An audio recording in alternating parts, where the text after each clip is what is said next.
Hey everyone, this is the first video in a series I'm going to call Startup Basics. We're just going to go over what it takes to start up a company, run it, everything involved.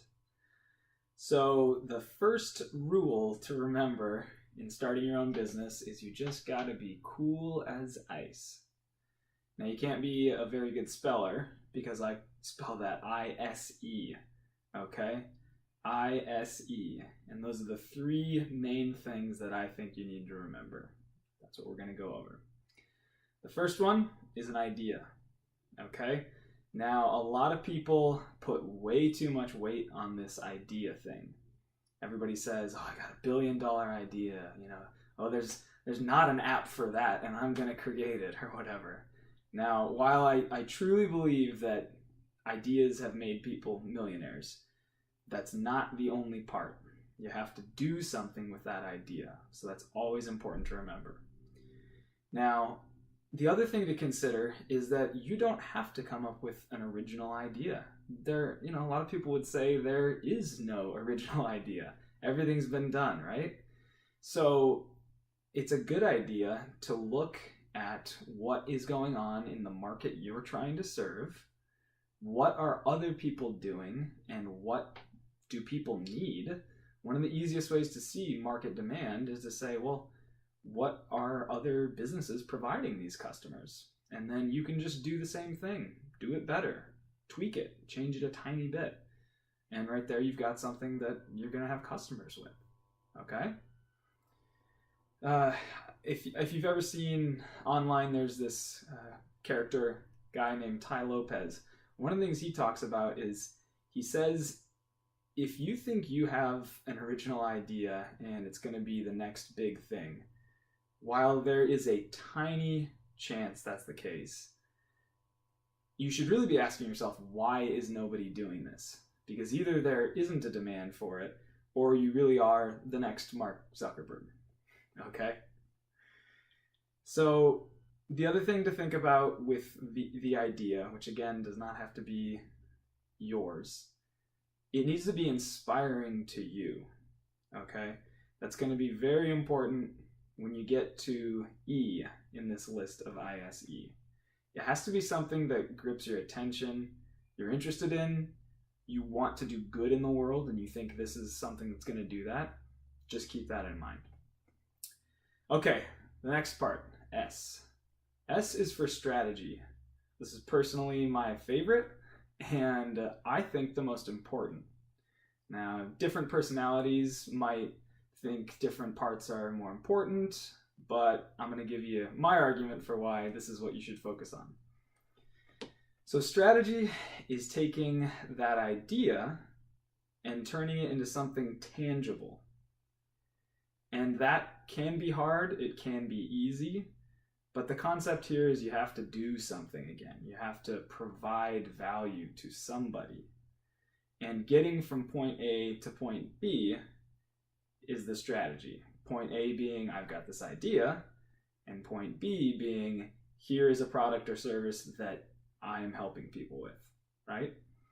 So other things to consider when it comes to the strategy around getting your idea, whatever it is, into a tangible business is, what skills do you need? Maybe that's education of some kind, whether that's formal or informal. If it is formal, there are a few, I guess you could call them professions that, really need to have some kind of certificate, a doctor, lawyer. I'm a CPA, right? There are many skills I have that can be learned without getting your CPA, but certain things that, people are going to hire you for would be it would be important to have that license. Another one is, what kind of a team do you need? Okay. Now, maybe initially it's just you, and the whole lean startup is a great way to go, right? Starting out on your own, getting a platform, getting something that's going to work. But sooner or later, to actually make anything, big of it, you're going to want a team of some kind. And that team should be complementary, right? You've got certain skills, and they've got certain skills. Excuse me. and those complement to each other, and you fill the gaps so that your weaknesses don't come through, right? Okay, and then the third that I would say, the big one, is how much time and money is it going to take you? You know, if especially if you're just on your own at first, that's probably good because you can minimize your expenses, minimize your burn, but you need to be able to decide, hey, how long is it going to take me to get this to a viable product, and how much money upfront investment before I start seeing returns coming in is that going to take? So I think this is very important to be able to draw this path from A to B. Again, I mean, to me, this is just life. This is what humans do, right? We have where we are today, and we have where we want to be tomorrow, or in 5, 10, 20, 50 years, right? And how do we draw that path from where we are to where we want to go? That's why I love strategy. So the other reason that I think this is the most important area is because if you create a good strategy, a little bit of time invested up front can save you tons of time in the next step. E, which at this point you probably got it, is execution. You have to execute.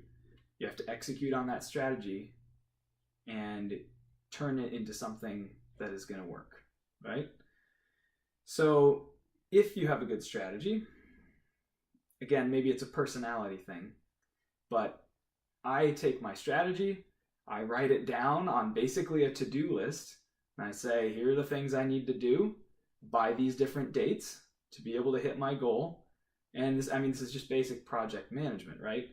And if you can just have that list and say, oh, these are the deadlines I'm supposed to hit, then you just do them, right? Day in and day out, you open up your spreadsheet, you're tracking, whatever you're using, and you just do. And a lot of a sense of accomplishment can come from that, knocking stuff off. And the only thing you need to be sure of is that if you're getting feedback that says, hey, this current strategy is not going to work in the long term, for whatever reason, you're able to take a step back from it every now and then and say, hey, wait, I need to tweak this. I need to pivot. I need to change something. Okay? Now, that being said, being aware of necessary changes, you should be focused on one thing, and that is getting this minimally viable product, we call it an MVP, as fast as possible. Because even though you've considered your market, you've seen what other people are doing, you have an idea that you think will work, you've created a strategy you can execute on, and you're doing it, you still will need to get feedback from your ultimate market to say, this is really going to work. Or actually, the product that I have is right on the cusp of its usefulness, and it's going to be obsolete in like a month. And by the time I finish it, nobody's going to want it anymore. Right? So you need to be listening to that feedback. Okay. Alrighty. So that's how you are cool as ice. And I think that's enough for the intro to this section of videos. I have a question for you though.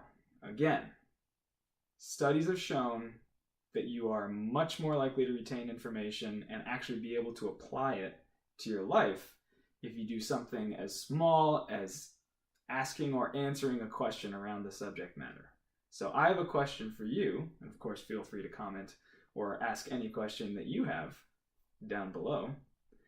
But my question is, which stage of these three do you think is most important?